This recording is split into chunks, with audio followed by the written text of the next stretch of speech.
Bismillah.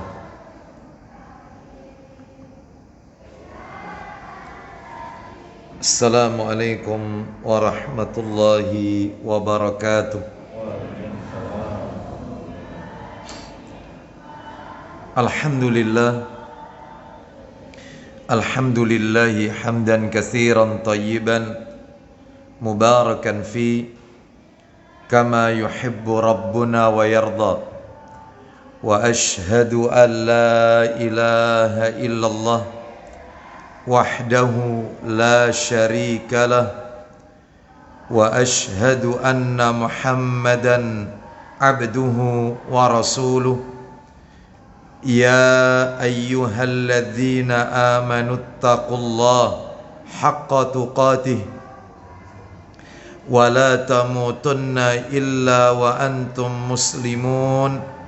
Amma ba'du, fa inna asdaqal hadisi kitabullah wa khairal hadi hadi Muhammadin sallallahu alaihi wasallam wa syarral umuri muhdatsatuha wa kullu muhdatsatin bid'ah wa kullu bid'atin dhalalah wa kullu dhalalatin finnar. Ikhwan wa akhwati fillah, bapak-bapak, ibu-ibu, kaum muslimin dan muslimah, jamaah majelis taklim Nurul Ilmi yang semoga dimuliakan oleh Allah Subhanahu wa taala. Kepada segenap pengurus yayasan dan takmir Masjid Pondok Mutiara Sidoarjo yang semoga dirahmati oleh Allah Subhanahu wa taala. Tidak ada kata yang patut kita ucapkan di sore hari ini melainkan rasa syukur kita kepada Allah Subhanahu wa taala atas segala karunia nikmat yang telah Allah berikan kepada kita. Salah satu di antara sekian banyak kenikmatan-kenikmatan tersebut adalah diberikannya kita kemudahan-kemudahan oleh Allah untuk melaksanakan amalan-amalan ketaatan kepada Allah Subhanahu wa taala, khususnya yang kita lakukan di hari Jumat. Baik amalan yang sifatnya wajib seperti menunaikan sholat 5 waktu, dan bagi laki-laki menunaikan ibadah sholat Jumat tadi siang, maupun amalan-amalan yang sifatnya sunnah seperti membaca solawat, memperbanyak membaca solawat di hari Jumat, membaca surat Al-Kahfi pada malam Jumat atau di hari Jumat, dan memperbanyak doa kepada Allah khususnya di hari Jumat ba'da asar hingga menjelang matahari terbenam. Dan tentunya amalan-amalan yang lain yang tidak bisa kami sebutkan satu persatu, termasuk talabul ilmi yang kita lakukan pada sore hari ini. Semoga seluruh rangkaian amal ibadah, amalan ketaatan yang telah kita lakukan atau yang sedang kita lakukan, semuanya diterima dan diridhoi oleh Allah Subhanahu wa ta'ala. Bapak ibu kaum muslimin dan muslimah rahimani wa rahimakumullah. Sore hari ini kita akan lanjutkan materi kita seperti biasa di hari Jumat pekan yang kedua di majelis taklim Nurul Ilmi. Pembahasan kita adalah kitab Arba'in An-Nawawi, dan kita masih berada di hadis yang ke-40. Perlu Bapak Ibu ketahui bersama bahwasannya hadis Arba'in An-Nawawi adalah sebuah hadis karya imam besar Imam An-Nawawi rahimahullah, yang di dalamnya berisi 42 hadis. Sekalipun namanya Arba'in An-Nawawi, Arba'in artinya 40, ternyata di dalam kitab tersebut ada 42 hadis. Nah, baik yang berkaitan erat dengan akidah, dengan ibadah, dengan manhaj, dengan fikih dan yang lainnya. Kenapa disebut dengan hadis arba'in? Kenapa kok tidak disebutkan dalam bahasa Arab 42? Karena ternyata setelah diselidiki ada 2 hadis di dalam kitab Arba'in An-Nawawi yang derajatnya lemah. Sehingga benar kalau begitu namanya adalah Arba'in, ya. Arba'in 40. Karena 42 dikurangi 2 40, ya. Dan kita sekarang berada di hadis yang nomor 40. Hadis yang berbicara tentang hiduplah seakan-akan sebagai orang asing atau musafir. Hiduplah kalian di dunia ini seakan-akan kalian seperti orang asing atau musafir.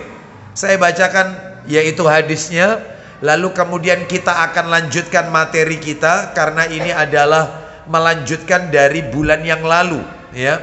Baik, saya akan lanjutkan, saya akan bacakan ulang hadisnya.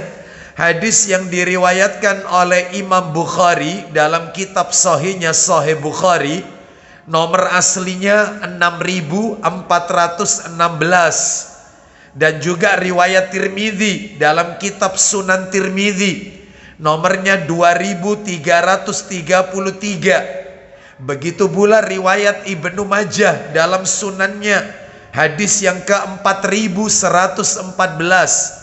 Dan hadis ini yang kami bacakan ini juga termaktub di dalam kitab Sahih Targhib wa Tarhib jilid 6, hadis nomor 3341.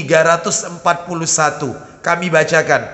Ani bin Umar radhiyallahu anhuma, dari sahabat Ibnu Umar, semoga Allah meridhai keduanya. Qala, dia berkata, akhadha Rasulullah sallallahu alaihi wasallam biman kibayya faqala. Jadi kata Ibnu Umar radhiyallahu anhuma, Rasulullah sallallahu alaihi wasallam memegang kedua pundakku. Jadi seperti orang dirangkul begitu, ya. Memegang kedua pundakku, kemudian beliau sallallahu alaihi wasallam bersabda. Apa isi sabdanya? Ya, kita lihat. Apa isi sabdanya? Kun fid dunya ka'annaka gharibun aw abiru sabilin. Artinya, kun fid dunya, yaitu jadilah engkau di dunia ini ka'annaka gharibun aw abiru sabilin, seakan-akan sebagai orang asing atau seorang musafir. Jadi Nabi ini yang bilang, hiduplah engkau di dunia ini seakan-akan seperti musafir atau orang asing. Kita lanjutkan.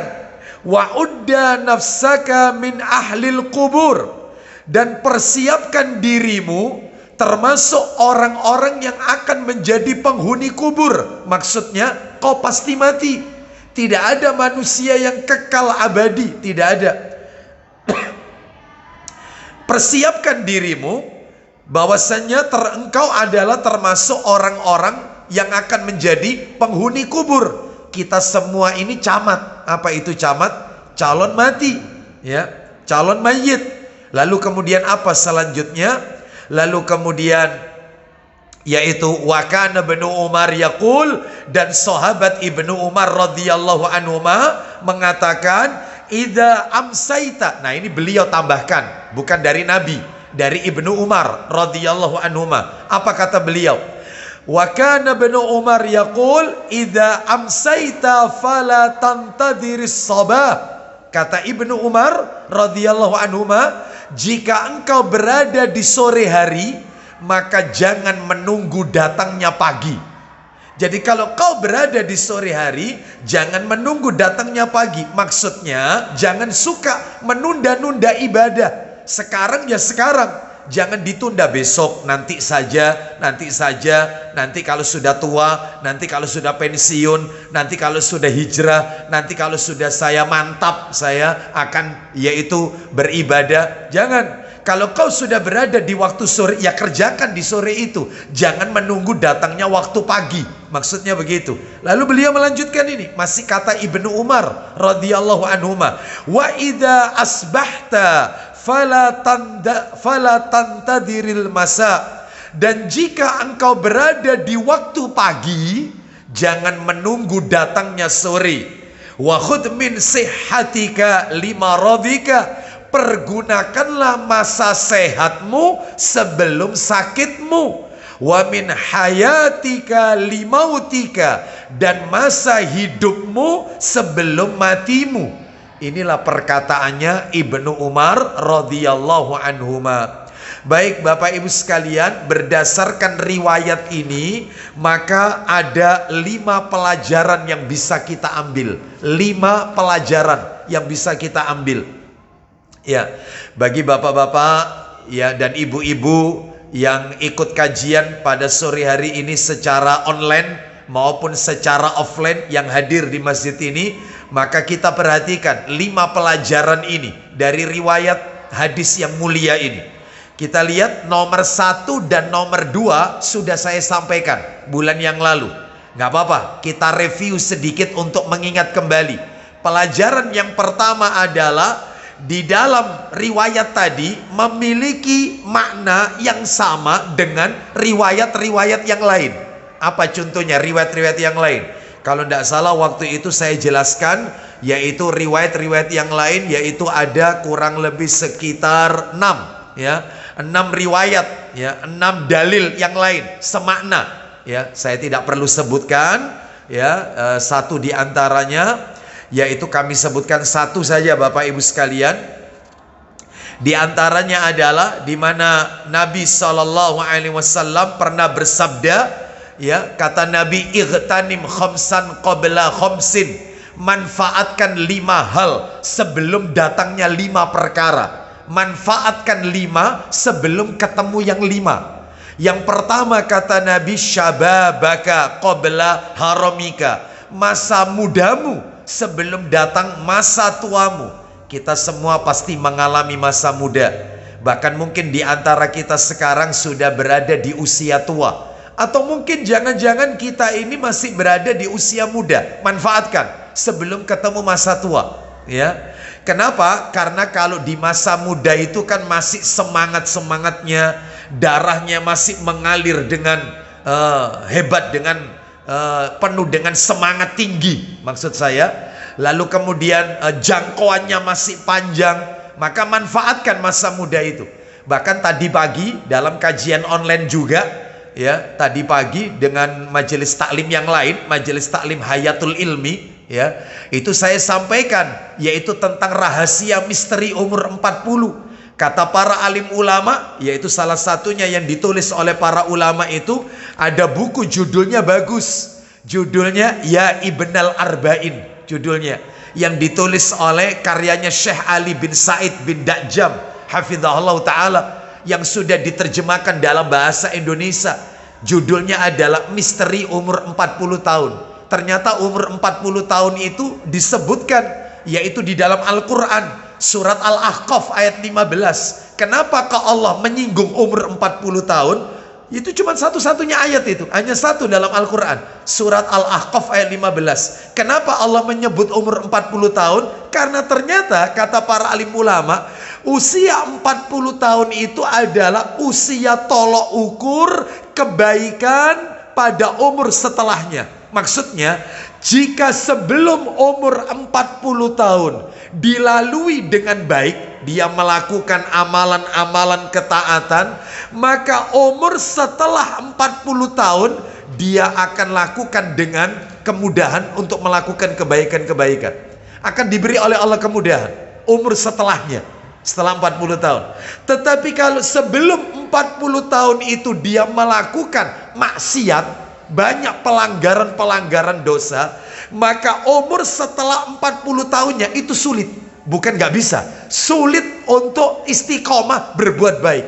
Memang betul Ustadz, dulu saya ini Ustadz pelaku dosa Ustadz. Alhamdulillah saya sekarang taubat, hijrah. Saya sudah ngaji, saya sudah tahu kalau itu dosa, saya tinggalkan Ustadz. Anda waktu melakukan dosa itu usia berapa? Ya waktu itu Ustadz ya usia 20-30 Ustadz. Lah sekarang usia Bapak berapa? Usianya 45 tahun Ustadz. Sama dengan saya berarti ya. Saya juga 45 ya. Lah maka saya katakan yang sabar ya, yang sabar. Mudah-mudahan Allah istiqomahkan panjenengan untuk bisa sabar. Kenapa? Karena sulit. Sulit ya, meskipun berusaha untuk baik itu sulit, gangguannya banyak karena dia sudah terbiasa menghabiskan umurnya sebelum 40 tahun dengan kemaksiatan. Baik, sekalipun bisa tapi sulit, makanya butuh sabar. Nah, katanya para ulama lagi, umur 40 tahun itu adalah usia perenungan akan hal-hal yang telah ia lakukan di masa yang lampau, lalu menyesal atas apa yang ia lakukan. Makanya orang kalau sudah umur 40 tahun, katanya para alim ulama, nah ini ya, umur 40 tahun itu adalah yaitu usia yang sudah matang, pemahamannya sudah sempurna, usia untuk memperbarui tobat. Waktunya tobat sudah.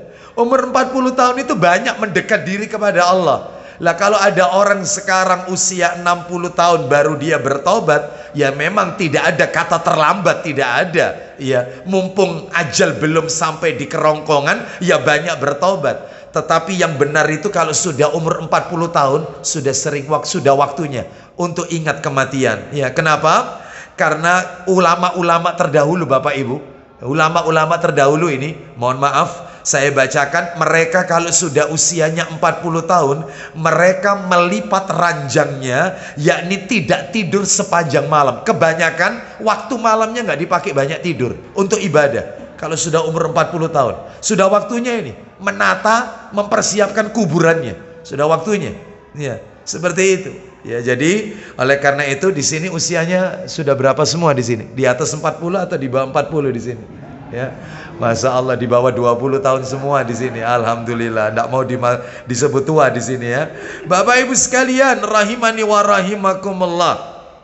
Ya, kita lanjutkan. Jadi kata Nabi, saya ulang lagi, syababaka qabla haramika, masa mudamu sebelum masa tuamu.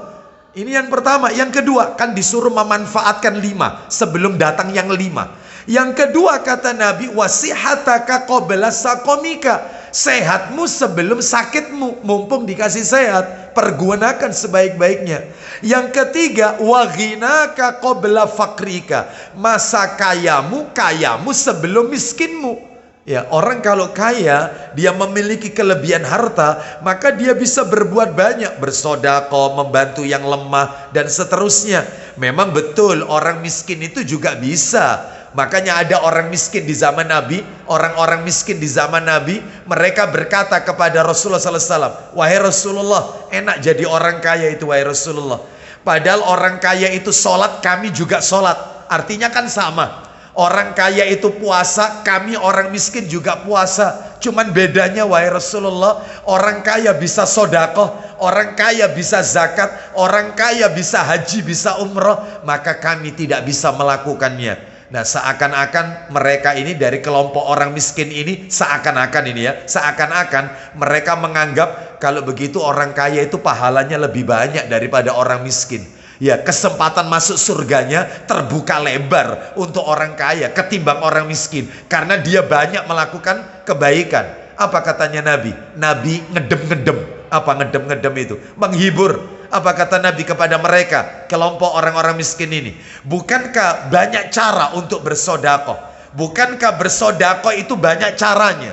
Lalu Nabi katakan, ucapan subhanallah itu sedekah, ucapan alhamdulillah itu sedekah, ucapan la ilaha illallah itu sedekah, ucapan Allahu akbar itu sedekah. Lalu kemudian Nabi mengatakan, sampai pada sampai pada kemaluanmu pun juga terdapat unsur sedekah. Lalu mereka orang-orang miskin berkata, apakah kami mendapatkan pahala kalau kami menyalurkan nafsu syahwat kami? Kami salurkan, apakah itu juga sedekah? Katanya Nabi, kalau kau salurkan pada tempat yang halal, maka kau dapat pahala. Maksudnya sama istrimu.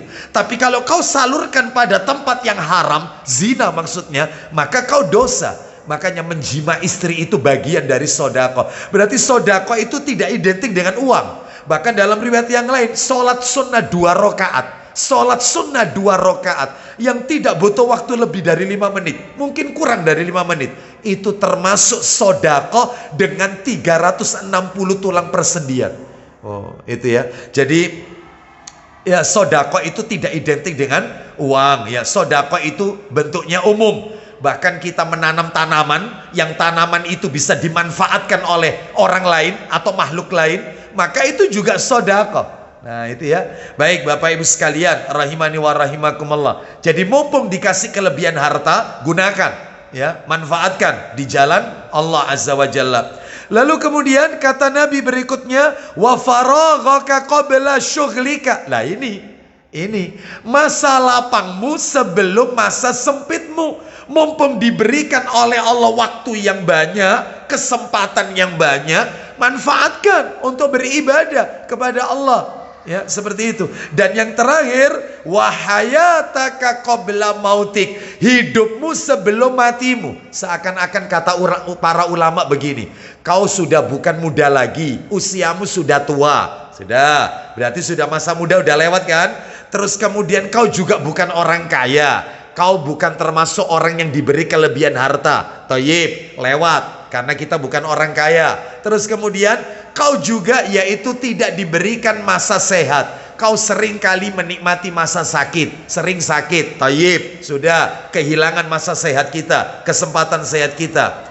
Lalu karena sudah tua ini usianya. Terus kemudian yaitu masa lapangmu juga hilang. Kenapa? Karena mungkin yaitu kondisi kita sudah lemah. Lalu tinggal satu harapan kita ini. Apa itu? Wahayataka qabla mautik, hidupmu sebelum matimu. Mumpung dikasih hidup, maka gunakan. Loh Ustaz, tidak bisa apa-apa ya Ustaz, sakit Ustaz. Zikir yang banyak. Ya, subhanallah, alhamdulillah. Terus gunakan, ya, untuk berdoa, untuk berzikir, untuk membaca Al-Quran dan seterusnya, untuk mendengarkan ayat-ayat Allah, nasihat-nasihat para ulama dan seterusnya. Yaitu kesempatannya, hidupmu sebelum matimu. Kalau sudah ajal, maka sudah tidak berarti lagi. Baik, ini Bapak Ibu sekalian, yaitu kesimpulan dari pelajaran yang pertama, bulan yang lalu. Sebenarnya banyak dalilnya waktu itu. Ada 6 kok waktu itu ya. Ada 6. Terus yang nomor 2 Bapak Ibu, yang nomor 2 ini yang bulan yang lalu ya. Satu hal penting yang harus selalu hadir dalam akal pikiran kita dan hati kita adalah bahwasanya seorang hamba itu sejak dilahirkan di muka bumi ini, pada hakikatnya adalah perjalanan menuju akhirat. Ya, jadi ini menuju kepada kampung aslinya. Orang itu begitu lahir, lalu kemudian bayi ya, bayi kemudian tumbuh besar, yaitu balita. Balita anak-anak remaja yaitu usia muda, pemuda dewasa, dewasa tua. Loh, lanjut usia. Ujung-ujungnya orang itu akan menuju ke kampung aslinya. Mana kampung aslinya? Akhirat. Ya. Jadi kita ini berjalan kemanapun, intinya adalah menuju kepada liang lahat. Intinya itu. Sehingga tidak ada panjang umurnya, ya, serta mulia. Nggak ada. Umur ini yaitu semakin berkurang dari stok yang Allah berikan kepada kita. Nah, seperti itu ya. Oleh karena itu maka ini menunjukkan kita tidak bisa lari dengan kematian. Meskipun kita berlindung di sebuah tembok dinding yang tinggi, lagi kokoh, maka yang namanya malakul maut pasti menjumpai setiap kita, gitu ya. Nggak bisa ditunda, nggak bisa diundur, ya, nggak bisa dimajukan. Kalau sudah waktunya. Baik, ini yang nomor 2. Sekarang yang nomor 3. Nah, kita lanjutkan nih materi kita. Kan pelajarannya ada 5. Sekarang nomor 3. Dari hadis Arba'in An-Nawawi nomor 40 ini mengandung 5 pelajaran. Sekarang pelajaran ketiga. Orang yang cerdas. Nah ini, wong pinter. Orang yang cerdas itu adalah orang yang memahami bahwa dunia ini adalah sebagai jembatan. Jembatan menuju akhirat. Jembatan menuju akhirat. Pak, Bu, maafin. Namanya saja jembatan. Maaf ya, dunia ini Pak, dunia ini itu hanya sebagai apa ya, lintasan atau jembatan menuju kepada kampung yang kekal dan abadi, yaitu akhirat. Lah yang namanya jembatan, lintasan, jembatan, ya hanya untuk diseberangi, bukan untuk sebagai tempat tinggal yang abadi. Seperti itu. Maka janganlah kita ini disibukkan dengan membangun dunia tetapi lalai membangun istana di akhirat. Ya. Kita ini disibukkan ngerenovasi rumah, ya, terus mempercantik rumah, perabotan kurang, wah, dikasih lux, ekspensif. Oh ya, sudah. Dia lupa memperindah kuburannya, itu lupa. Lupa, ya, seperti itu. Lupa beli kendaraan ini, nggak cukup kendaraan ini, butuh kendaraan pribadi, butuh lagi beli ini, macam-macam, ya. Maka dia lupa bahwasanya kendaraan yang paling dia butuhkan adalah amal soleh. Oleh karena itu janganlah kita ini mati-matian mengejar dunia, tetapi lalai mati-matian mengejar kehidupan surga atau akhirat. Ya, mana dalilnya? Ayo kita lihat ini. Ya, disebutkan, yaitu kita lihat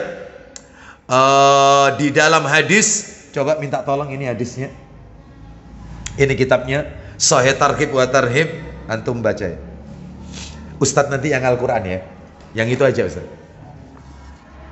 Apa itu Ustaz? Oh Mike. Ya. Jadi disebutkan di dalam kitab Sahih Targhib wa Tarhib, nomornya 3000 jilid 6, 3169, 3169. Ya, dari sahabat Anas bin Malik radhiyallahu an. Ya. 3169. Ya, an Anas bin Malik radhiyallahu an qala Rasulullah sallallahu alaihi wasallam, man kanatil akhiratu hammahu ja'alallahu ghinahu fi qalbihi wa jama'a lahu syamlahu wa atathu dunya wa hiya raghimatun. Silakan dibaca artinya. Dari mana itu? Dari Anas radhiyallahu an. Dia mengatakan, iya, Rasulullah SAW bersabda. Apa isi sabdanya? Barang siapa yang menjadikan akhirat sebagai tujuannya. Siapa yang menjadikan akhirat itu sebagai tujuannya, semua yang dia lakukan adalah untuk akhirat, bukan untuk dunia. Ya, waktunya, capeknya, lelahnya, keringatnya keluar itu untuk akhirat, bukan untuk dunia. Lanjut. Maka Allah memberikan kekayaan dalam hatinya. Hatinya akan dibuat kaya oleh Allah. Itu satu. Yang kedua, menyatukan urusannya yang terpisah-pisah. Maksudnya Allah akan mempermudah, memperlancar urusan dunia. Maksudnya begini Bapak Ibu, orang itu kalau semuanya itu adalah untuk akhirat, maka dunianya akan ngikut dengan sendirinya. Ikut itu. Dunianya dimudahkan, kerjaannya dilancarkan, bisnisnya. Karena apa? Karena dia selalu yang diutamakan itu akhirat. Itu akhirat. Nanti tak kasih contoh-contohnya. Orang itu yang lebih mengutamakan dunia, itu bagaimana ciri-cirinya? Nah, nanti ya, hidupnya habis untuk duniawi. Nanti tak kasih contoh-contohnya.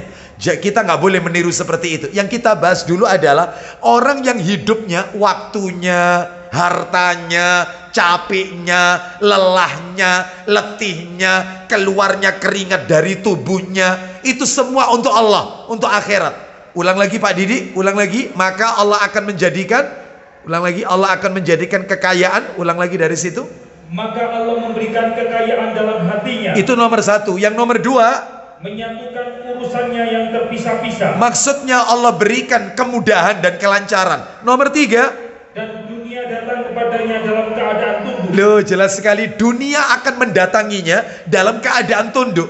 Masya Allah, dimudahkan urusan dunia. Tapi sebaliknya, wa man kanatid dunya hammahu ja'alallahu faqrahu baina ainaihi wa farraqa alaihi syamlahu wa lam ya'tihi minad dunya illa ma qaddira lahu. Silakan.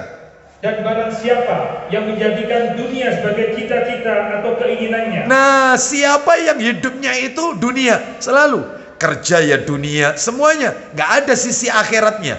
Bahkan sampai-sampai ada istilah time is money, waktu itu adalah uang. Sudah, saking sibuknya kerja, sudah nggak pernah sholat berjamaah. Dalam sehari 24 jam, sholat duha 2 rakaat itu loh, nggak mampu dia lakukan. Duha 2 rakaat, nggak sampai 5 menit, itu nggak dia lakukan. Padahal 24 jam loh satu hari itu, nggak sempat sholat duha. Kenapa? Saking sibuknya. Ya, taklim sepekan sekali nggak pernah hadir. Loh, taklim ini. Ya, sepekan sekali. Tapi kalau urusan dunia, urusan-urusan yang sifatnya itu adalah hura-hura, perkara dunia, itu sudah dijadwal sama dia. Jadwal, ya. Wong kalau masalah bahas hobi, goes sepekan sekali, goes. Hari Ahad, ada jadwalnya itu, goes. Terus renang sepekan sekali. Nanti ada lagi, apalagi? Yaitu jadwalnya ada. Jalan-jalan Sabtu malam Ahad, ada. Saya mau tanya, jadwal taklim ada enggak? Ditulis enggak? Nggak ada. Nggak ada jadwal taklim. Ya, semuanya duniawi. Orang kalau sudah kayak begini, baca Pak Didi, kira-kira apa yang dia dapatkan? Ulang lagi. Barang siapa? Dan barang siapa yang menjadikan dunia sebagai cita-cita atau keinginannya, maka Allah akan menjadikan kefakiran di depan kedua matanya. Maka orang itu dibuat kurang terus, tamak, kurang. Fakir, hatinya fakir. Itu satu. Yang kedua, Allah mencerai-beraikan urusannya. Tidak akan dimudahkan urusannya oleh Allah. Ya, seperti itu. Makanya urusan ibadah nggak dimudahkan oleh Allah. Ya, seperti itu. Jumatan sering terlambat, bahkan datangnya saat khutbah kedua. Waktunya sholat seringkali dia tinggalkan, kadang-kadang dia tinggalkan. Ya, terus kemudian pokoknya semua kebaikan dibuat sulit. Ya. Tapi kalau urusan dunia dimudahkan sama Allah, dilapangkan. Urusan akhirat dibuat sulit. Ya. Kan ada Bapak Ibu, mohon maaf loh sebelumnya. Ada loh orang itu ketika bangun sholat tahajud, nggak pakai alarm, nggak pakai dibanguni pasangan kita, nggak dibangunin suami, nggak dibangunin istri. Kita juga nggak pesan sama orang-orang di sekitar kita. Tapi kalau sudah waktunya bangun sendiri, seperti ada yang bangunkan kita. Betul atau tidak? Itulah orang yang dapat hidayah. Orang itu dimudahkan sama Allah. Maka Anda wajib bersyukur. Tapi ada orang itu, jam beker sudah dipasang. Iya, jam yang di tangannya sudah dipasang, alarmnya sudah. Tapi tetap tidak bisa bangun. Ya, susah mau bangun. Maka orang yang seperti ini dipersulit oleh Allah. Hati-hati. Ya, baik, lanjut. Terus kemudian, dan dunia tidak datang kepadanya kecuali yang telah ditakdirkan baginya. Dunia tidak akan datang kepadanya kecuali yang sudah Allah tuliskan takdirnya. Allah tidak akan lebihkan dari itu. Oleh karena itu maka ini menunjukkan kepada kita, ayo sudah mulai saatnya kita itu jadi orang cerdas. Orang cerdas itu orang yang memikirkan kampung akhirat. Makanya Nabi ketika ditanya, ya, mohon maaf, ketika Nabi bertanya, bukan ditanya, Nabi bertanya, yaitu Nabi bertanya, Nabi bertanya kepada para sahabatnya, ayyul mu'minina akyas, siapakah yang tahu di antara kalian orang mukmin yang cerdas itu? Akyas itu lebih dari cerdas, brilian lah, jenius. Ya. Kalau pertanyaan itu diajukan kepada kita, siapa orang mukmin yang cerdas? Saya yakin jawaban kita adalah mukmin yang cerdas itu adalah mukmin yang IQ-nya di atas rata-rata. Itu kalau jawaban kita. Ternyata jawabannya Rasul tidak. Orang mukmin yang cerdas itu adalah yaitu kata Nabi SAW, aksaruhum lil mauti dzikran wa aksanuhum lima ba'dahu isti'dadan ulaikal akyas. Orang mukmin yang cerdas itu cirinya dua. Yang pertama, yang paling banyak ingat mati. Itu orang mukmin cerdas, suka ingat mati. Yang kedua, yang paling banyak persiapan bekalnya untuk menuju kepada kematian. Bekalnya cukup. Apa katanya bahasa pojok kampung, sangune akeh. Nah, itu orang mukmin cerdas. Makanya ayo saya mengajak kepada Bapak Ibu sekalian, mumpung kita masih dikasih kesempatan oleh Allah, dikasih sehat, dikasih usia muda, ya, dikasih hidup oleh Allah, maka perbanyak beramal soleh. Sekarang saya tunjukkan contoh-contoh Bapak Ibu. Contoh-contoh ini, contoh-contoh orang-orang yang suka menyia-nyiakan waktunya untuk dunia. Ya, untuk dunia. Waktunya itu untuk dunia, bukan untuk akhirat. Tak kasih contohnya. Siapa mereka? Satu, orang yang disibukkan dengan membaca koran, bukan Al-Quran. Koran itu berapa halaman? Saya tanya, koran. Berapa halaman koran? Jawab Pos itu berapa? 30 lebih kan? Oh iya, 30 lebih Jawab Pos itu. Jawab Pos itu 30 halaman lebih. Ya, koran mulai subuh sudah dinanti itu. Loper koran itu. Betul atau tidak? Sudah nunggu dia loper koran itu, tunggu. Koran 30 halaman lebih itu dibaca padahal tulisannya kecil-kecil. Habis halaman olahraganya sekalian. Habis. Tapi baca Quran 1 lembar. Ngantuk. Sanggup dia baca 30 lembar Quran? Ayo, 30 lembar itu berapa juz itu sudah? Ayo, wong 1 lembar aja udah ngantuk. Lihat, ini loh cirinya orang yang lebih mengutamakan dunia. Koran dibaca tidak dapat pahala. Quran 1 huruf 10 pahala. Alif lam mim. Alif 1 huruf 10 pahala. Alif 10, lam 10, mim 10. Alif lam mim 30 pahala. Baca koran nggak dapat pahala. Tapi anehnya sudah tulisannya kecil, jumlahnya banyak, habis. Oh, ya ini orang yang lebih mementingkan dunia. Ya, apa manfaatnya baca koran? Nggak ada. Lebih baik baca Quran, manfaatnya. Toh juga di situ banyak berita-berita, yaitu yang Allah sampaikan, berita-berita di masa lampau nabi-nabi sebelumnya, dan berita-berita nanti di akhir zaman. Orang baca koran memang betul banyak berita, tapi maaf, nggak ada yang akurat kadang-kadang. Isinya kadang-kadang syubhat, isinya kadang-kadang fitnah, isinya juga Loh, untuk nambah wawasan itu Al-Quran. Itu nambah wawasan, ya. Baik, ini satu. Ada lagi, yaitu contoh yang kedua, orang yang menyia-nyiakan waktunya untuk dunia. Yang kedua, mengikuti berita yang ada di internet, TV, radio dan lain-lain. Waduh, apalagi berita politik. Wah, sudah. Ya, viral, terutama yang viral-viral ya. Oh, itu sudah. Itu yang pertama itu. Ya, untuk apa? Untuk apa? Toh juga isinya menggunjing. Isinya menggunjing ulil amri. Apa boleh kita membicarakan aibnya ulil amri? Nggak boleh. Katanya ahlus sunnah. Ahlus sunnah harus mendoakan ulil amri, sekalipun dia zalim. Iya. Toh juga dia ulil amri kita muslim. Apa boleh menggunjing seorang muslim? Nggak boleh. Buat apa ngikuti berita politik? Nggak ada manfaat. Ikuti isinya Quran itu. Ya, itu jauh lebih bermanfaat. Hadis Nabi dipelajari, itu jauh lebih manfaat. Ya, daripada nonton TV, ya, atau dan seterusnya, radio, internet. Ya. Nomor 3, contoh yang lain ini ya, contoh-contoh orang yang lebih mengutamakan dunia. Ngobrol lewat telepon atau HP dengan alasan sedang bebas biaya telepon. Oh ini terus ini kalau sudah pegang HP itu, saya mau tanya, mana yang lebih, saya mau tanya, jujur ya, jujur. Ibu-ibu yang di belakang juga harus jujur, termasuk yang lagi dengarkan saya secara online ini, lagi harus jujur. Saya mau tanya, mana yang kita bingung, yang bikin kita bingung, HP ketinggalan atau Quran ketinggalan? Bingung setengah mati, lu HP kari.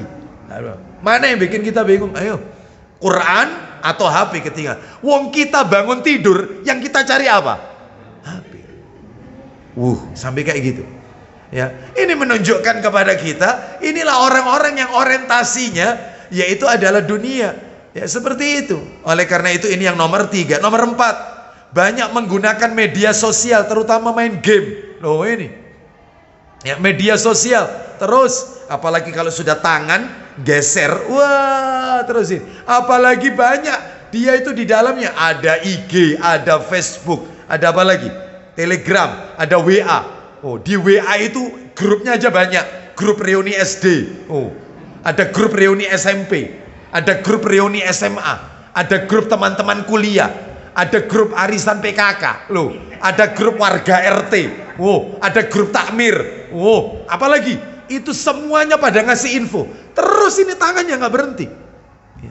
Makanya saya kalau ditanya itu selalu, ya kalau ditanya jawabnya lambat. Mesti dapat 3 hari, 4 hari baru saya jawab. Ya, kadang-kadang yang tanya nggak sabar. Ustadz, hukumnya ini apa Ustadz ya? Sebab ini saya alami Ustadz. Mohon Ustadz, yaitu nasihatnya. Udah saya baca, udah. Nggak saya jawab langsung. Kenapa? Habis waktu saya untuk menjawab ini. Karena apa? Karena saya harus buat materi, saya harus membaca kitab. Ya, lah terus kalau ceramah terus kapan belajarnya? Makanya saya butuh belajar seperti itu. Lah kalau jawab seperti ini, ya nggak ada waktu. Nanti besok dibalas dia, balas sih. Ustadz, kok belum dijawab ya? Saya biarkan aja, saya biarkan. Jangan, ya biarkan.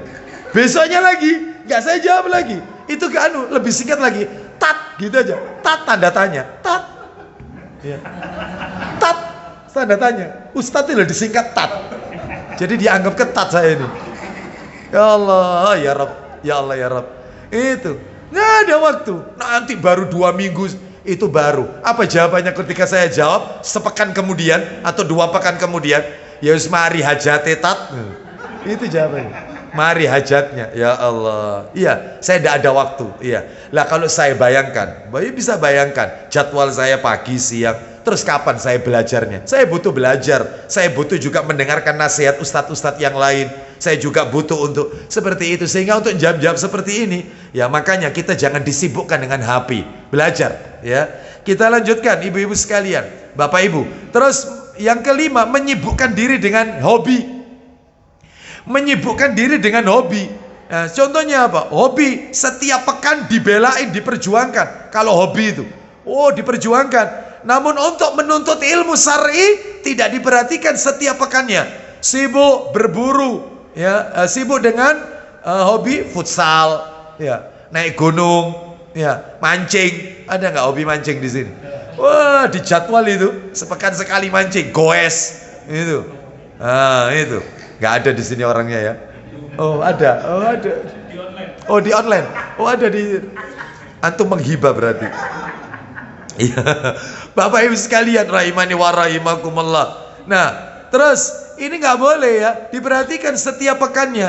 Ya, misalnya lagi, yaitu diantaranya lagi contoh yang nomor 6, banyak melakukan jalan-jalan, rekreasi. Ini termasuk ini. Bahkan dijadwal sebulan sekali. Kita rekreasi kemana, gitu ya? Asik ke Taman Safari, asik ke Taman Mini Indonesia Indah, ya. Terakhir asik ke Taman Bungkul. Oh itu. Terakhir. Habis Taman Safari, Taman Mini, ya. Terus Taman Bungkul. Dia tidak pernah peduli dengan Taman Surga. Mana Taman Surga? Ya ini di Masjid Pondok Mutiara. Ini Taman Surga. Menuntut ilmu itu Taman Surga. Nggak pernah diagendakan. Nah itu mestinya diagendakan. Hari ini taklim dengan ini ustadz ini, hari ini kemarin taklim dengan ustadz ini, besok nanti pekan depan dengan ustadz ini. Itu berburu taklim, mestinya begitu, bukan berburu tempat rekreasi. Ya, itu. Ada lagi yang berikutnya, poin yang ke-7, menyibukkan diri dengan mendengarkan nasyid, lagu, musik. Itu kalau sedang dengarkan lagu, nasyid, musik, ya, apalagi tembang kenangan, waduh. Ya, itu sampai hafal lagu ini tahun berapa, yang nyanyi orangnya sudah meninggal, hafal. Ini nggak boleh. Ini namanya orang yang lebih mementingkan dunia. Tidak ada manfaatnya, nggak ada. Terus yang ke-8, membaca buku-buku yang tidak ada manfaat, novel, komik, nggak ada manfaatnya, nggak ada. Waktu kita ini sempit, bapak ibu sekalian, sedikit waktu kita ini. Ya, masih banyak agama yang belum kita pelajari, masih banyak. Terus yang ke-9, banyak tidur. Ya Allah, sampai Jumatan ini tidur. Bayangkan, Jumatan ini tidur. Taklim tidur. Taklim itu loh tidur. Allahu Akbar. Ya, seperti itu. Banyak tidur. Yang ke-10, banyak melakukan angan-angan kosong, ngelamun. Ya, ngelamun, diem, ngelamun. Ya, seperti itu, membayangkan apa enak nek dadi wong sugih ya. Ya Allah, ya habis waktunya. Ya, terus yang ke-11, banyak keluar rumah dengan tujuan yang tidak manfaat. Ibu-ibu ini terutama, mohon maaf, keluar rumah tujuan tidak manfaat. Contohnya reuni, ulang tahun, terus arisan. Ngapain? Nggak ada manfaatnya. Memang tidak boleh Ustaz ikut arisan. Boleh. Arisan online ada nggak? Ya, nggak ada ya. Nggak tahu itu ya. Ngapain ikut reuni, campur baur laki perempuan, bukan mahram. Haram, nggak boleh. Terus kemudian ulang tahun apa, nggak ada manfaatnya. Seperti ini. Ada lagi yang begadang, apalagi yang pecinta nonton bola ini. Kalau sudah liga-liga apa ini Eropa, ya, liga-liga klub-klub tertentu yang kegemarannya Lah wong orang kafir kok digandrungi. Orang kafir ya seperti itu, gandrung sama si A, gandrung sama si B, sampai beli kaos olahraganya di belakangnya ada namanya. Gandrung itu kepada orang Islam, bukan dengan orang kafir. Nggak boleh, apalagi sampai membeli baju kesebelasan klub kesayangannya, apalagi di bajunya itu ada simbol-simbol mereka seperti salib dan seterusnya. Maka ini nggak boleh. Ini namanya toleransi dengan mereka, ya. Maka hati-hati, dan masih banyak lagi yang lain, ya. Wah, di warkop dan seterusnya. Padahal umurnya sempit, Bapak Ibu sekalian. Kalau mau kita berhitung nih, ayo. Kalau kita mau hitung-hitungan ini ya, kalau kita mau berhitung, kalau Bapak Ibu mau berhitung, ayo mari kita hitung. Kita ini Bapak Ibu, kita ini sehari kerja untuk laki-laki ya, sehari kerja 8 jam. Betul ya? Sehari kerja 8 jam. Itu kalau kali setahun 365 hari. 365 hari. Ya. Jadi sebelum saya hitung, saya tunjukkan dulu hadis Nabi dulu, riwayat Ibnu Majah. Nabi SAW bersabda, riwayat Ibnu Majah. Kata Nabi begini, "A'maru ummati ma baina sittina ila sab'in, wa aqalluhum man yajuzu dzalik." Umur umatku antara 60 sampai 70 tahun. Umur umatku 60 sampai 70 tahun. Yang lebih dari itu sangatlah sedikit. Berarti rata-rata umur umat Nabi Muhammad SAW ini 60 sampai 70. Nabi wafat 63, Abu Bakar wafat 63, Umar bin Khattab radhiyallahu anhu wafat 63. Bahkan istri Nabi Khadijah radhiyallahu anha, istri Nabi yang pertama yang meninggal duluan, itu usia wafat 65. Mohon maaf, 63. Aisyah yang 65 kalau tidak salah. Aisyah radhiyallahu anhuma 65. Terus kemudian istri Nabi yang lain, Zainab binti Jakshi radhiyallahu anha, meninggal usia 54. Ya, 54. Jadi yang paling tua Ummu Salamah, usia 80 tahun meninggalnya. Nah, jadi rata-rata umur umat Muhammad itu 60 sampai 70. Anggap aja kita yang ada di masjid ini, kita pukul rata. Allah berikan kita umur 60 tahun. Misal ini, misal Allah berikan kita umur 60 tahun. Ayo kita berhitung. 1, kita kerja. Kerja sehari 8 jam. 8 dikali 365 hari. 1 tahun itu. Ketemu angka kalau nggak salah 2920 jam. Kalikan 60 umurnya umat Muhammad tadi, yang sudah saya sebutkan tadi. 175.200 jam. Itu jam ya. Selama 60 tahun kita ini kerja 175.200 jam. Supaya jadi tahun dibagi hari dulu, dibagi 24 supaya jadi hari dulu, ketemu berapa? 7.300 dibagi 365 supaya ketemu tahun 20 tahun. Untuk kerja tok 20 tahun. Selama 60 tahun kita kerja 20 tahun. Sisa umur kita tinggal 40 tahun. Bayangkan 40. Terus kemudian kita tidur. Sehari tidur berapa jam? Normal 8 jam. Itu belum tidur waktu taklim loh, belum. Belum itu, belum kehitung itu. Tidur Jumatan belum kehitung. Ini masih malam itu, tidur malam. 8 dikali sama, dikali 365, dikali 60, ketemunya sama. Untuk tidur tok juga 20 tahun. Wow, tidur tok ini 20 tahun. Berarti sisa umur 40 dikurangi 20, sisa 20 tahun. Bapak Ibu sekalian. Terus kemudian makan sehari 3 kali, plus istirahatnya, tidur siang setengah jam atau paling tidak 15 menit. Makan itu juga butuh waktu, sebab ada orang itu makan itu ya lama waktunya. Ini ya, termasuk juga ke toilet, anggap 2 jam. Sebab ada orang itu setengah jam masuk toilet nggak keluar-keluar, itu ya ada. Lama di toilet banyak, wong sambil ngerokok kadang-kadang ke toilet, sambil baca koran, sambil main HP-an. Ya, itu anggap 2 jam untuk makan ke toilet. Udah, 2 dikali 365, ketemu berapa itu? 730 jam. Dikali 60, itu ketemu berapa? Anda bagi 24, Anda bagi 365. Itu ketemu angka 5 tahun untuk makan sama toilet. 5 tahun loh ini. Ya, belum lagi kemudian naik kendaraan, kena macet. Anggap dalam sehari kena macet 1 jam, nggak mungkin. Nggak mungkin. Apalagi kalau sudah kena macet, yaitu di daerah-daerah tertentu bisa berjam-jam, ya, bisa berjam-jam, ya. Sebagaimana waktu itu beberapa waktu yang lalu, ya, ada macet di tol, yaitu dari Sidoarjo ke Waru, karena adanya pohon tumbang dan juga totolan. Waktu itu ada orang yang 3 jam. Belum lagi kena macet, misalnya daerah Lamongan, waduh, ya, perbaikan jalan itu bisa berjam-jam. Ini anggap 1 jam macetnya. Maka ketemu angka yaitu 2,5 tahun. Selama 60 tahun itu kena macet tok di jalan 2,5 tahun. Ya, belum Jakarta ini, hidup di Jakarta belum. Kena banjir. Wah, belum kehitung ini. Terus kemudian mandi, dandan sama berpakaian. Apalagi ibu-ibu kalau sudah dandan, waduh. Apalagi yang pakai jilbabnya pakai diputer-puter itu. Terus diputer nggak kelar-kelar. Wong semut ditaruh, sulit. Bingung dia jalannya semut itu. Saking banyak puterannya itu. Terus gini. Ya, kan ada ibu-ibu yang pakai jilbab model gitu kan. Terus diputar lagi, ya. Sampai semut ditaruh di situ, bingung dia. Dia berdoa, ya Allah tunjukkan jalan yang benar ya Allah. Semut aja bingung.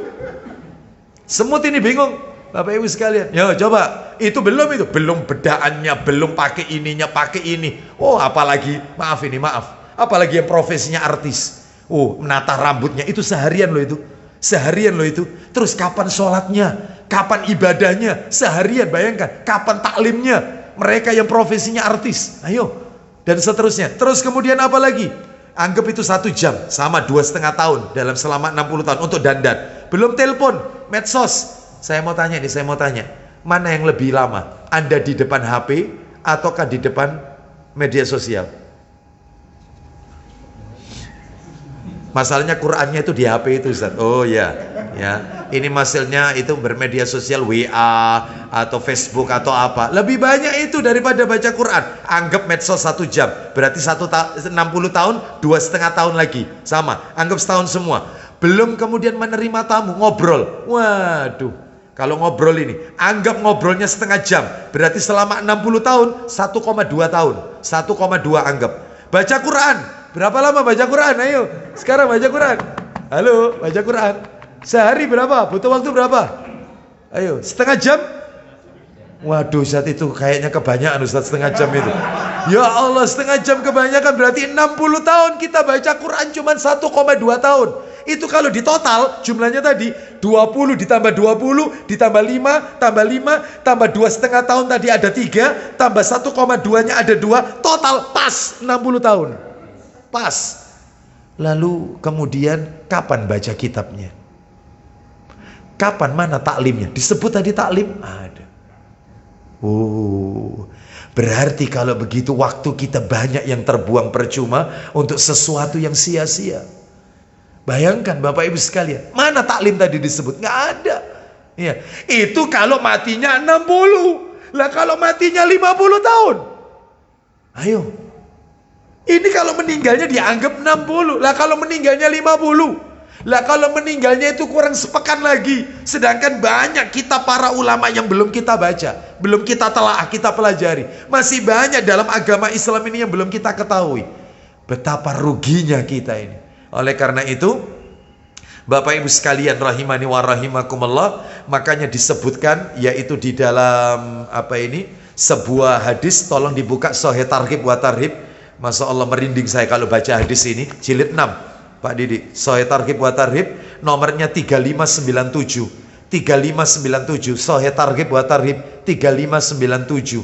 Dari Muhammad bin Umairah, salah seorang sahabat Nabi itu. Dia memarfukkan kepada Nabi hadis itu. 3597. Riwayatnya Ahmad. Ya, silakan dibaca yang keras. Dari Muhammad bin Umairah. Dari Muhammad bin Umairah radhiyallahu anhu. Sudah dinyalakan? Nggak nyala. Nah, ya, silakan. Sambil dipegang aja itu. Nah ya, didekatkan. Ya, silakan. Dari Muhammad bin Umairah radhiyallahu anhu. Iya. Beliau adalah seorang sahabat Nabi sallallahu alaihi wasallam. Iya. Aku kira ia telah memarfukkannya kepada Nabi sallallahu alaihi wasallam. Apa itu? Beliau bersabda, ya, seandainya seorang laki-laki bersujud semenjak hari kelahirannya, ya, hingga kambing yang tidak bertanduk membalas kepada kambing yang bertanduk, dan hingga semut hitam kecil membalas kepada semut 35 berapa itu? Nomor 3? 3597.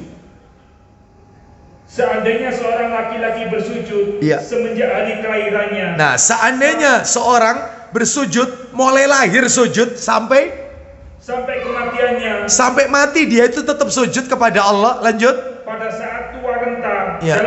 dalam ketaatan kepada Allah Subhanahu wa taala. Ya. Niscaya amal itu menghinakannya pada hari tersebut. Terus. Dan sungguh ia berharap dikembalikan ke dunia agar dapat menambah pahala dan balasan kebaikan. Nabi mengatakan andai kata orang itu lahir bayi sampai masa tuanya taat, tidak pernah dosa, semuanya amal soleh, nggak pernah dosa, sujud tok kepada Allah, mulai lahir sampai tua, itu ketika meninggal niscaya dia kepingin dibangkitkan lagi ke dunia untuk melakukan ketaatan karena dia merasa masih kurang yang sebelumnya itu, masih kurang itu. Ini mulai lahir loh, taat loh, nggak pernah dosa loh, sampai masa tuanya itu kalau meninggal kata Rasulullah dia kepingin dibangkitkan lagi ke dunia ini untuk melakukan amal soleh karena masih kurang yang kemarin itu. Lah ini tidak. Oleh karena itu banyak kita ini belum melakukan amal soleh. Waktu kita banyak terbuang untuk dunia. Ayo, sudah waktunya kita, apalagi umur sudah di atas 40 tahun. Nunggu apa lagi? Ya, sudah waktunya membenahi diri untuk menatap masa depan kita. Apa masa depan kita? Bukan dunia, akhirat. Akhirat itu adalah masa depan kita. Ya, itulah yaitu akhirat itu adalah tempat kita yang sebenarnya. Dunia ini tempatnya orang kafir, penjaranya orang mukmin dunia ini. Kita lanjutkan sekarang yaitu pelajaran yang nomor 4 sekarang. Pelajaran yang nomor 4 Bapak Ibu sekalian. Ini Umar bin Abdul Aziz rahimahullah berkata, ini pelajaran nomor 4, kan ada 5 ya. Ada 5 pelajaran ini ya. Sekarang pelajaran keempat. Umar bin Abdul Aziz rahimahullah wafat tahun 101 Hijriah. Apa kata beliau? Inna likulli safarin zadan la mahalata fatazawwadu minad dunya lil akhirah. Apa katanya beliau rahimahullah? Setiap perjalanan pasti butuh bekal. Nabi tadi kan bilang, mudah-mudahan Bapak Ibu masih ingat hadisnya tadi. Kata Nabi, jadilah engkau di dunia ini seperti seorang asing atau seorang musafir. Namanya orang musafir pasti butuh bekal. Makanya katanya Umar bin Abdul Aziz rahimahullah, setiap perjalanan itu butuh bekal.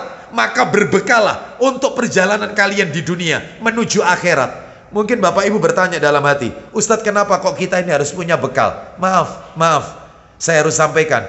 Ada orang yang meninggal 100 tahun yang lalu, ada orang yang meninggal 100 tahun yang lalu, sampai hari ini 10 Desember 2021 Masehi pukul 16.46 belum kiamat.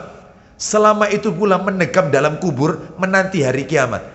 Ada orang yang meninggal jutaan tahun yang lalu, mulai Nabi Adam, jutaan tahun yang lalu sampai sekarang hari Jumat belum terjadi kiamat. Berarti selama itu pula nunggu di kuburan Ustaz, di alam barzakh. Iya.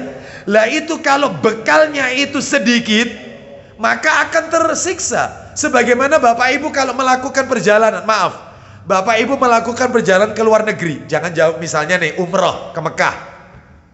Bekalnya sedikit, saya yakin karena bekalnya sedikit, di tengah perjalanan tersiksa, kehabisan bekal. Jelasnya, orang itu kalau tahu akhirat ini perjalanan panjang, padahal di akhirat itu alam yang pertama dilalui manusia kan alam barzakh, alam penantian, alam transit, alam tempat kumpulnya ruh, menunggu kiamat, menunggu hari berbangkit. Ini baru alam pertama. Setelah alam barzakh, masuk ke alam berikutnya, yaitu alam yaumul hisab, hari penghisapan amal. Lama atau sebentar? Lama. Bahkan ada orang yang tenggelam karena keringatnya sendiri. Itu belum nanti alam tentang yaumul mizan, hari penimbangan amal. Belum ini. Ini belum alam yaitu masuk ke hari melewati sirat. Sirat jembatan yang lebih halus daripada rambut, lebih tajam daripada mata pedang. Itu belum itu. Ini belum tentang masuk ke daerah mana ini, Telaga Al-Kausar. Belum. Makanya banyak alam-alam yang kita lewati. Makanya Utsman bin Affan radhiyallahu an, beliau kalau lihat kuburan, Utsman bin Affan radhiyallahu an, kalau lihat kuburan nangis sampai jenggotnya basah. Itu riwayat Tirmidzi itu. Katanya para sahabat yang lain, wahai Utsman, ketika Nabi masih hidup, Nabi menjelaskan tentang azab neraka itu, kenapa engkau tidak menangis? Kenapa engkau kalau lihat kuburan mesti nangis sampai jenggotmu basah? Kenapa? Kata beliau radhiyallahu an, yaitu Utsman bin Affan radhiyallahu an, karena kuburan ini aku mendengar Rasulullah SAW bersabda, kuburan ini adalah alam pertama yang dilalui oleh seseorang. Kalau di alam pertamanya itu, di malam pertama, dia masuk di alam pertama ini, malam pertama saat dia dikuburkan. Jadi dimasukkan liang lahat, dimiringkan kiblat, ditutup papan, diuruk tanah, lalu dia bisa lolos menjawab 4 pertanyaan ini yang diajukan oleh malaikat mungkar nakir, marrobuka, madinuka, ya, waman nabiyuka. Lalu kemudian yang keempat, wama ilmuka. Jadi bukan 3 pertanyaannya, 4. Siapa Robmu, apa agamamu, siapa nabimu. Dan kalau bisa jawab, maka pertanyaan keempat, apa ilmumu, sehingga engkau bisa menjawab. Maka si mayit muslim akan menjawab, qara'tu kitaballah, saya membaca Al-Quranul Karim. Maka kalau dia bisa menjawab itu, maka dia akan melalui alam-alam akhirat berikutnya. Lihat katanya Utsman, alam-alam akhirat berikutnya akan jauh lebih menyenangkan, akan jauh lebih enak lolosnya. Jadi barometernya ini, dikubur ini barometernya. Nah, tetapi kalau dia tidak lolos menjawab pertanyaan mungkar nakir, maka alam-alam akhirat berikutnya akan jauh lebih menyedihkan, akan jauh lebih mengerikan. Makanya katanya Utsman bin Affan, aku tidak pernah melihat pemandangan yang paling mengerikan kecuali kuburan. Karena disitulah barometernya, di situ tolok ukurnya. Enak tidaknya nanti di akhirat, ya kuburan itu. Nah, oleh karena itu kita ini akan melalui perjalanan panjang, Bapak Ibu. Dunia ini sebentar, ya. Maka berbekallah, Bapak Ibu. Apa sebaik-baik bekal? Takwa, ya. Wa tazawwadu fa inna khairaz zadit taqwa. Berbekalah kalian karena sebaik-baik bekal itu adalah takwa kepada Allah Azza wa Jalla. Nomor 5 terakhir. Sebagai penutup, nomor 5. Ya. Nomor 5 yaitu disebutkan sebelum masuk nomor 5, tolong Ustadz dibacakan dalil untuk yang nomor 4 dulu Ustadz. Kita kasih dalil surat nomor 16 Ustadz, ayat 97. Mic-nya ada ya itu ya. Ya. Surat nomor 16 An-Nahl Ustadz, ayat 97. Ya, ayat 97. Surat nomor 16 ayat 97. Nah, silakan Ustadz. Baca. أعوذ بالله من الشيطان الرجيم Ya. من عمل صالحا من ذكر وأنثى وهو مؤمن فلنحيينه حياة طيبة ولنجزينهم أجرهم بأحسن ما كانوا يعملون. Silakan Ustaz. Barang siapa yang mengerjakan kebajikan, baik laki-laki maupun perempuan dalam keadaan beriman. Siapa yang melakukan amal soleh, laki-laki maupun wanita, amal soleh, maka pasti akan kami berikan kepadanya kehidupan yang baik, dan akan kami beri balasan dengan pahala yang lebih baik dari apa yang telah mereka kerjakan. Nah, akan kami berikan balasan yang lebih baik dari apa yang telah mereka kerjakan. Maka berbekalah dengan amal soleh. Sekarang yang kelima, ibu-ibu, bapak-bapak, majelis taklim Nurul Ilmi rahimani wa rahimakumullah, saya akhiri nomor 5 ini sebuah renungan. Sebuah renungan. Apa itu? Saya akan tunjukkan dalil-dalil penyesalan orang-orang yang ketika sakaratul maut, dan penyesalan orang-orang yang ketika berada dalam neraka. Saya akan tunjukkan dalil-dalilnya, ayat-ayatnya. Semuanya ada di Quran ini. Semuanya ada di Quran. Saya tunjukkan ya, saya bagi 2 supaya enak belajarnya. Saya bagi 2. Penyesalan saat sakaratul maut, dan yang kedua, penyesalan saat di neraka. Ketika sakaratul maut nazak, ruhnya itu dicabut, itu menyesal dia. Ya Allah, jangan matikan aku sekarang ya Allah. Tahan, jangan matikan aku sekarang. Dia minta dihidupkan, walaupun hanya sebentar. Lalu dia berjanji akan melakukan apa, macam-macam. Itu saat sakaratul maut. Ini ada menyesal ketika di neraka. Neraka sudah di depan dia, azab sudah di depan dia, baru dia berkata, ya Rabb, kembalikan aku ke dunia ya Allah. Kembalikan. Aku berjanji akan melakukan ini. Janji. Nah, makanya saya bagi dua dalilnya. Yang pertama, penyesalan saat sakaratul maut. Yang kedua, penyesalan saat di neraka. Saya tunjukkan yang pertama dulu. Penyesalan orang-orang saat sakaratul maut. Silakan dibuka, dalilnya ada 3. Dalilnya ada 3 saat sakaratul maut. Saat sakaratul maut ada 3. 1, surat Ibrahim ayat 44. Ayo Ustaz, surat nomor 14 Ustaz.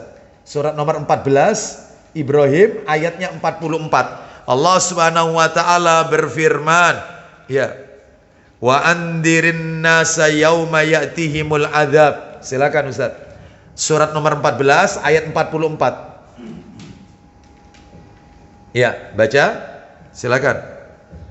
Wa andirin nasa yawma ya'tihimul adzab fayaqulu alladhina zalamu rabbana akhirna ila ajalin qarib nujib da'wataka wa nattabi'ir rusul. Sampai situ Ustaz. Baca terjemahannya. Dan berikanlah peringatan kepada manusia pada hari ketika azab datang pada mereka. Lanjut.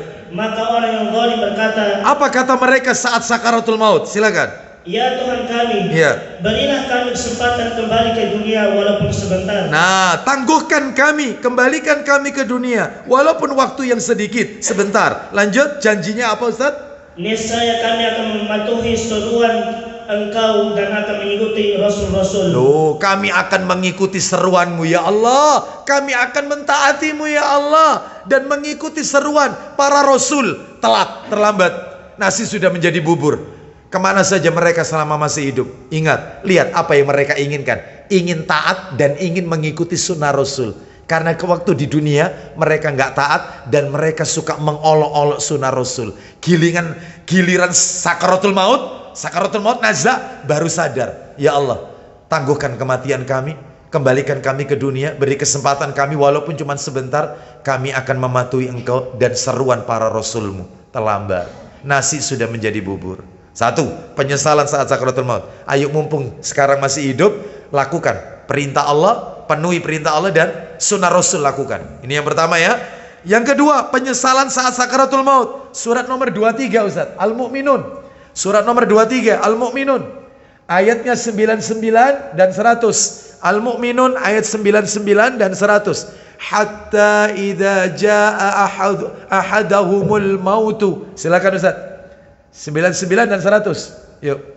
Hatta idza jaa ahadahumul mautu qala rabbi irji'un la'alli a'malu salihan fima tarak kalla innaha kalimatun huwa qailuha wa min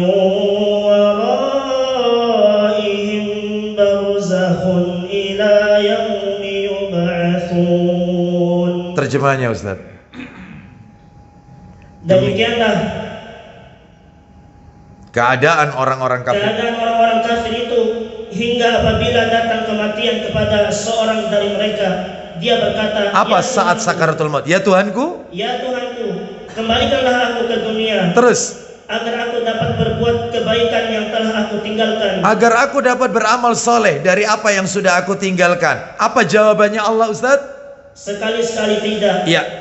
Sungguh itu adalah dalih yang diucapkan saja. Terus, Dan di hadapan mereka ada barzakh sampai pada hari mereka dibangkitkan. di depan mereka ada barzah. Barzah itu dinding pemisah. Makanya Bapak Ibu, dalil ini yang baru saja kita dengarkan, ini juga menjadi dalil bantahan bagi mereka yang masih meyakini bahwasanya roh itu bisa kembali ke alam dunia. Jadi berdasarkan ayat ini, roh nggak mungkin kembali. Makanya Islam tidak pernah mengenal roh pamitan. Itu nggak ada. Roh gentayangan, arwah gentayangan, itu nggak ada. Karena roh itu ada di alam roh, nggak mungkin pulang ke rumah pamitan. Apalagi keluarganya membuat makanan kesukaannya mayit. Katanya orang kalau meninggal itu 40 hari setelah meninggal, roh itu pulang ke rumah. Nggak ada. Ini bantahannya. Mereka sudah dibuatkan dinding oleh Allah, nggak mungkin balik. Ini ya, baik. Apa kata mereka? Mereka ingin dikembalikan ke dunia. Tujuannya apa? Ingin beramal soleh. Terlambat. Baik. Sekarang kita lihat terakhir. Menyesal saat sakaratul maut. Yang ketiga, yaitu buka surat 63 Ustaz. Al-Munafikun. Al-Munafikun. Surat 63. Ayatnya ayat 10. 63 ayat 10. Allah Subhanahu wa taala berfirman, "Wa anfiqu mimma razaqnakum min qabli an ya'tiya ahadakumul maut."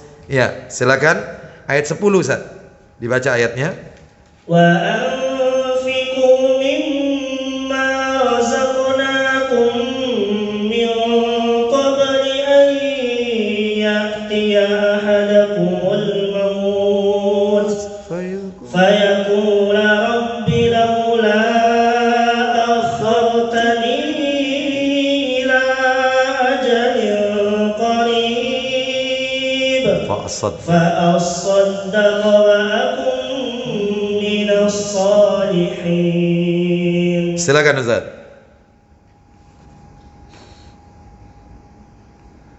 Dan infakkanlah sebagai dari apa yang telah kami berikan kepadamu sebelum kematian datang kepada salah seorang di antara kamu. Lalu dia berkata, menyesal, ya Tuhanku, sekiranya engkau berkenan menunda kematianku sedikit waktu lagi. Minta ditunda kematiannya. Kenapa Ustaz? Maka aku dapat bersedekah dan aku akan termasuk orang-orang yang soleh. Giliran sudah mau mati, dia ingin bersedekah. Giliran dia waktu masih hidup, dia tidak mau bersedekah. Makanya, ayo, ini kesempatan. Sebab ada orang itu yang suka menunda-nunda sedekah. Nah itu ya, saya sekarang juga sampaikan juga ini, mumpung bahasanya ini. Insya Allah teman-teman kita yang ada di Nurus Sunnah, ya, itu akan berangkat ke Lumajang, yaitu untuk menyalurkan sodakoh dari para jamaah ke saudara-saudara kita yang ada di sekitar Semeru sana ya, bersama majelis taklim yang lain yang dikoordinir oleh One Kolbu, ya. Karena One Kolbu ini di bawahnya itu banyak majelis taklim di Surabaya. Ya, termasuk di dalamnya ada yaitu Yayasan Nurus Sunnah. Nah, bagi para jamaah yang ingin mendonasikan, silakan. Inilah kesempatan untuk membantu. Apa kata Nabi dalam riwayat Muslim? Allah akan membantu seorang mukmin jika dia mau membantu saudaranya sendiri. Allah akan bantu kita kalau kita punya kepedulian kepada saudara kita. Kita memang nggak bisa ke sana. Memang kita, tapi harta kita sampai ke sana itu adalah sedekah yang akan menjadi ladang amal kita kelak di hari kiamat. Silakan, boleh langsung ya ke tempat kami ya, atau malah dikoordinir oleh Masjid Pondok Mutiara. Insya Allah Masjid Pondok Mutiara juga menyelenggarakan itu, atau juga melalui kami juga bisa. Baik Bapak Ibu sekalian, ini tadi penyesalan saat apa tadi? Sakaratul maut. Yang kedua, penyesalan saat di neraka. Dalilnya 5. Menyesal saat di neraka baru menyesal, terlambat, nasi sudah jadi bubur. Ya, mana saja ayatnya? Silakan ditulis saja karena waktunya ya mendekati maghrib. Ditulis saja, nanti dibaca sendiri, direnungkan bersama. Yang pertama, surat nomor 32 As-Sajdah ayatnya 12.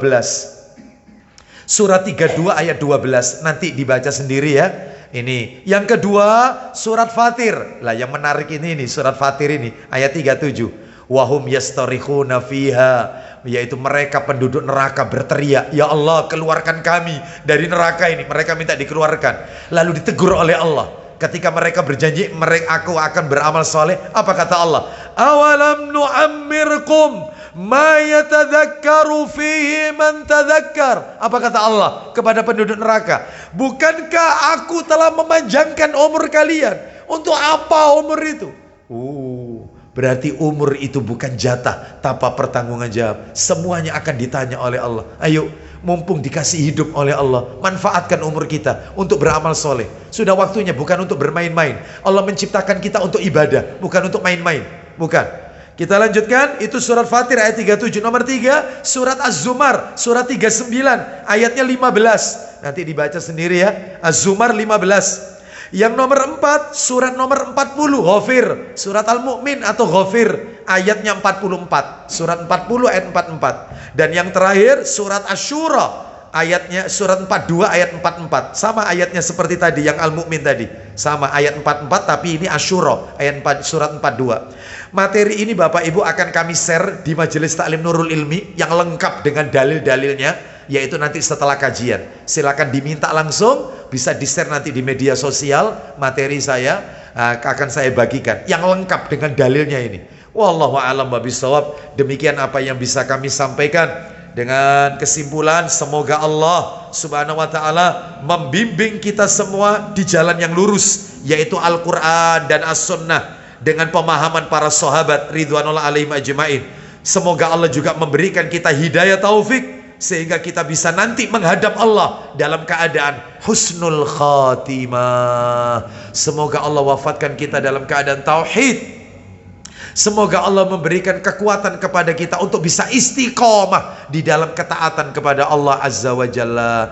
Demikian kami akhiri saja, karena memang waktunya berdekatan dengan maghrib. Mari kita sempatkan waktu yang singkat ini menjelang matahari terbenam untuk banyak berdoa. Karena doa di hari Jumat setelah asar hingga menjelang matahari terbenam adalah doa yang tidak tertolak, doa yang mustajabah. Mudah-mudahan Allah ampuni dosa-dosa kita, Allah terima taubat kita, dan semoga Allah menerima seluruh amal ibadah kita. Wassallallahu ala nabiyyina wa ala alihi wa sahbihi wasallam. Subhanakallahumma wa bihamdika asyhadu an la ilaha illa anta astaghfiruka wa atubu ilaik. Wa akhiru da'wana anil hamdulillahi rabbil alamin. Assalamualaikum warahmatullahi wabarakatuh.